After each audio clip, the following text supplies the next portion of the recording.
Hi, ഇന്ന് നമ്മൾ food സ്റ്റോറിയിൽ പങ്കുവെക്കുന്നത് ഇത് കണ്ടപാടെ ആർക്കെങ്കിലും പറയാൻ കഴിയുന്നവരുണ്ടോ? ഇതാ മാങ്ങ.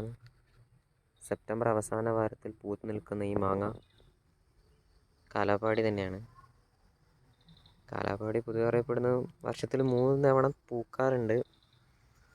പൂത്ത കാണാൻ നല്ല രസമുണ്ടല്ലേ? ഇപ്പം മഴ പെയ്യുന്നതുകൊണ്ട് ഇതൊക്കെ മാങ്ങയായി കിട്ടുമെന്ന് അറിയില്ല. എന്തായാലും വർഷത്തിൽ 2 തവണയെങ്കിലും നമുക്ക് നന്നായി കഴിക്കാൻ കഴിയും. കാലാപ്പാടി മാങ്ങ എല്ലാവരും വെക്കാൻ കാരണം പുഴുക്കുത്തൊക്കെ കുറവാണ്. മാങ്ങ തൊലിക്ക് നല്ല കട്ടിയുള്ളത് കൊണ്ട്. പിന്നെ ചെറുതാകുമ്പോൾ തന്നെ കണ്ടോ, ഇതും അത്ര വലുപ്പമുള്ളതൊന്നുമല്ല.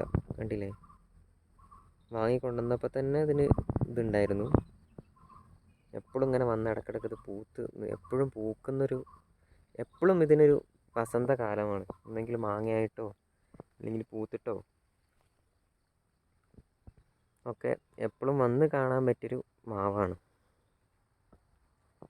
വീട്ടിൽ റമ്മിലൊക്കെ, ഇനി സ്ഥലമില്ലാത്തവരൊക്കെയാണ് റമ്മിലൊക്കെ നടാൻ പറ്റിയ മാങ്ങയാണ്. നല്ല ടേസ്റ്റാണ്, നാര് കുറവാണ് കാലാപ്പാടി മാങ്ങ.